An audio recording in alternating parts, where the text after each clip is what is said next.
Soulful ballads, wild solos, 1973 was pure rock emotion. Let's count down 10 unforgettable tracks that still hit like thunder. Number 10, Hypnotized by Fleetwood Mac. Seems like a dream, got me hypnotized. Before the megastardom of Stevie Nicks and Lindsey Buckingham, Fleetwood Mac had a very different sound, and Hypnotized was one of its most underrated highlights. Seems like a dream, got me hypnotized. Written and sung by Bob Welch, this 1973 track from the album Mystery to Me stood out for its moody atmosphere and jazz-influenced groove. Welch layered cryptic lyrics about UFOs, dreams, and strange happenings in the woods, inspired by time he spent living in a remote cabin in the Ozarks. Might be out of that long, which is why it at least happened from the playing field. The band recorded the song at the now iconic Rolling Stones mobile studio parked outside a Hampshire manor house. But tensions were rising behind the scenes. Welch was creatively filling the gap left by Peter Green and Danny Kirwan, yet his contributions were often overlooked. Because there's no explaining what your imagination. Despite limited promotion in the US, Hypnotized gained a cult following on FM radio and became a live staple. Its breezy, off-kilter rhythm and mystical vibe foreshadowed the sound Fleetwood Mac would fully embrace just a few years later. Seems like a dream, you got me hypnotized. Number 9, Rock On by David Essex. Hey, kid, rock and roll, rock on. Ooh, my This wasn't your typical 70s rock track. No screaming guitars, no big chorus, just a hypnotic bass line, eerie echo, and a voice that felt like it came from another planet. Looking for that blue cheek, baby queen, prettiest girl. David Essex wrote this track as a tribute to the fading days of 50s rock. But instead of nostalgia, he gave it space and mystery. No drums, just that pulsing low end and ghostly reverb. And where do we go from here? It was recorded in 2 takes, and Essex nearly scrapped it, thinking it was too weird. Producer Jeff Wayne, who would later gain fame for his War of the Worlds musical, convinced him to keep it. Smart move. It became a global hit and landed Essex a role in That'll Be the Day with Ringo Starr.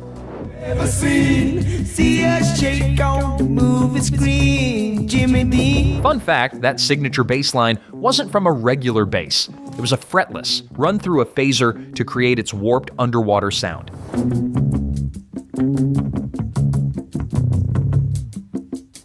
It's still one of the strangest hits of the decade and one of the boldest debuts in British rock.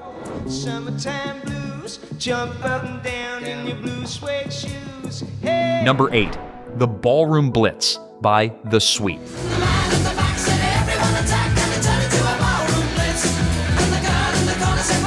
Few glam rock tracks hit as hard or as fast as The Ballroom Blitz.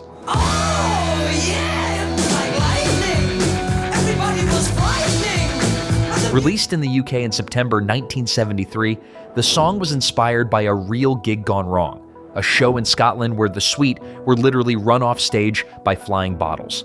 Rather than hide the chaos, they turned it into a full-blown glam explosion.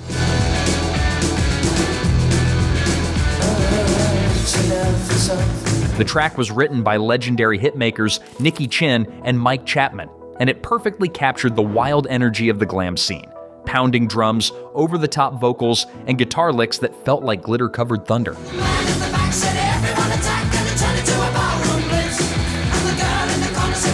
Though it didn't hit the US charts until 1975, the song's UK release in '73 made it an instant hit overseas.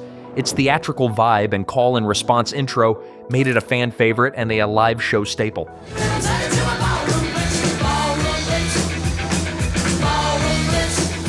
Number 7, No More Mr. Nice Guy by Alice Cooper. No more Mr. Nice Guy. No more Mr. Clean. By 1973, Alice Cooper had already shocked his way into rock stardom, but this was the song that turned rebellion into an anthem. I got no friends 'cause they read the papers.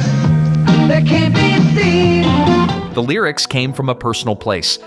After years of controversy and stage antics, Cooper noticed how his public image started bleeding into his personal life. People treated him differently, friends pulled away, and his parents even got caught in the fallout.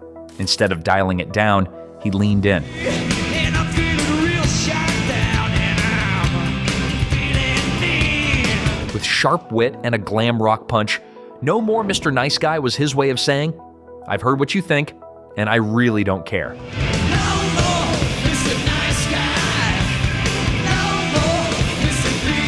It was bold, sarcastic, and way too catchy to be ignored. The Reverend Smithy, he recognized me. He put me in my nose. Produced by Bob Ezrin, who also worked with Pink Floyd and Kiss, the track became one of Cooper's most enduring hits and helped cement his status as the godfather of theatrical rock. Mr. Nice Guy, listen, I'm sick, I'm sick. Number 6, La Grange by ZZ Top.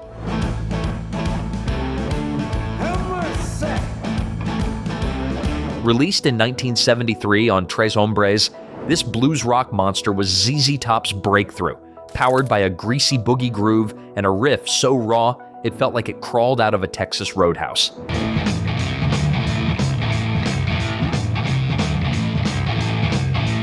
The track was inspired by the infamous Chicken Ranch brothel in La Grange, Texas, the same one that later inspired the musical The Best Little Whorehouse in Texas. Well, here it's fine.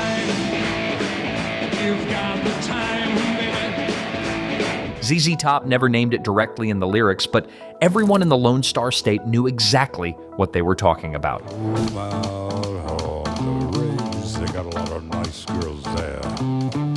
Billy Gibbons' guitar tone became the stuff of legend, dirty, minimal, and completely addictive.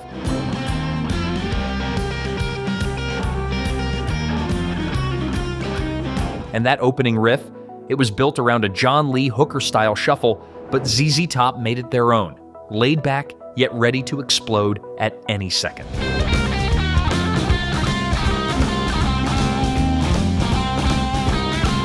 Let's pause for a second. We're halfway through and the nostalgia's only getting louder. Drop your favorite 1973 track in the comments or share your best rock memory from the era. Number 5. We're an American Band by Grand Funk Railroad.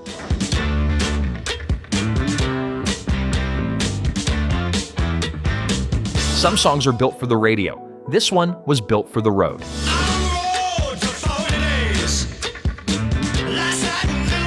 Released in July 1973, We're an American Band was Grand Funk Railroad's declaration of identity. Loud, confident, and ready to take over.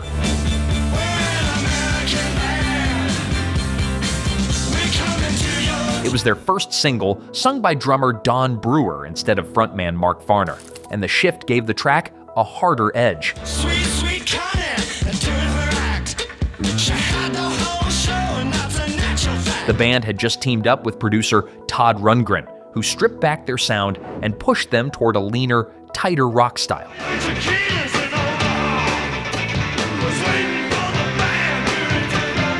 The song hit number 1 on the Billboard Hot 100 and became a staple of American rock radio for decades.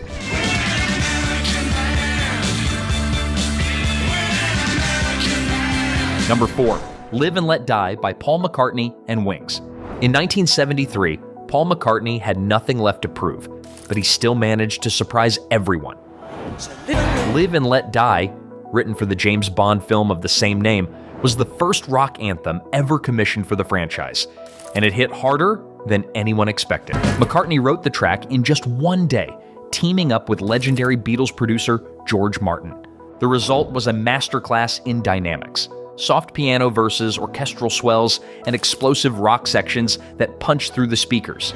Cinematic before cinematic rock was a thing, and while critics praised it, the real proof was in the crowd. Instantly embraced the song, and it became a showstopper at every Wings concert from that point on. It was nominated for an Academy Award and remains one of the most beloved Bond themes ever recorded. Number 3, Angie by the Rolling Stones. Angie.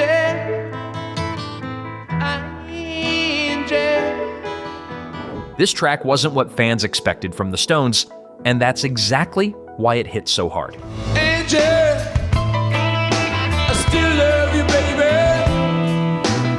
Released in August 1973 as the lead single from Goat's Head Soup, the ballad traded swagger for sorrow, with Mick Jagger delivering one of his most vulnerable vocal performances. I hate that sadness in your eyes. The song's origins have long been debated. Some say it was about David Bowie's wife.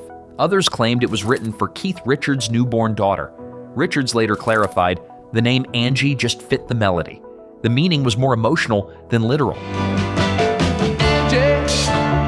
Still love you, baby.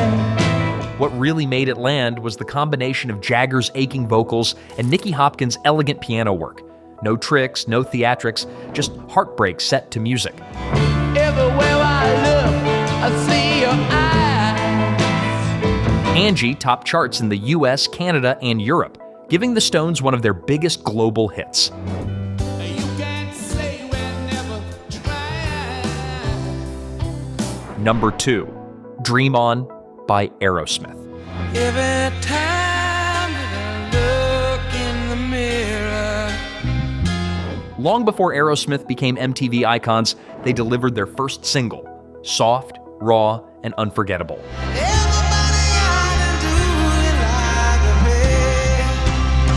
Released in 1973 from their self-titled debut, this track didn't become a massive hit right away. In fact, it took a couple years and a re-release before it truly blew up. But even then, it was clear this wasn't just another rock ballad.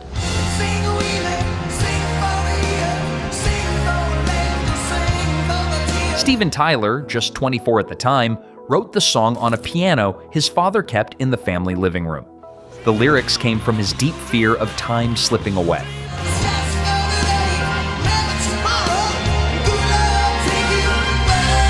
It wasn't just poetic, it was personal. Tyler's vocals built from a whisper to a full-on scream, showcasing a range no one saw coming.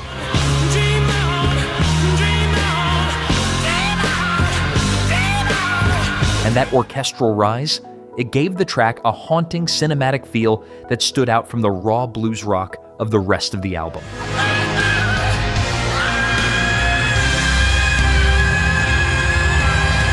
Number 1, Freebird by Lynyrd Skynyrd.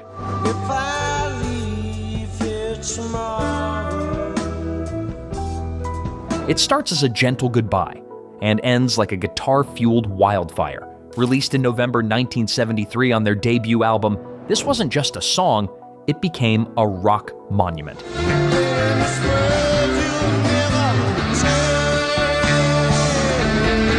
Written as a tribute to Duane Allman of the Allman Brothers Band, the song was originally a slow ballad. But during live rehearsals, the band began extending the ending with a roaring dual guitar jam. And that's when magic happened.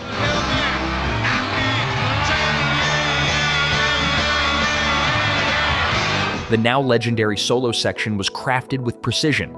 Alan Collins played the main lead, while Gary Rossington laid down the rhythm beneath it, both weaving together one of the most iconic outros in rock history.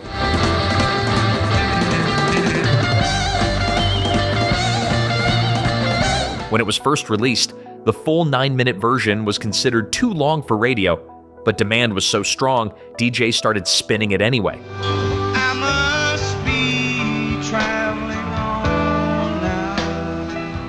The phrase became a cultural joke, a battle cry, and an emotional anthem all in one. Half a century later, Freebird still soars, a tribute to freedom, to loss, and to the eternal power of the guitar solo.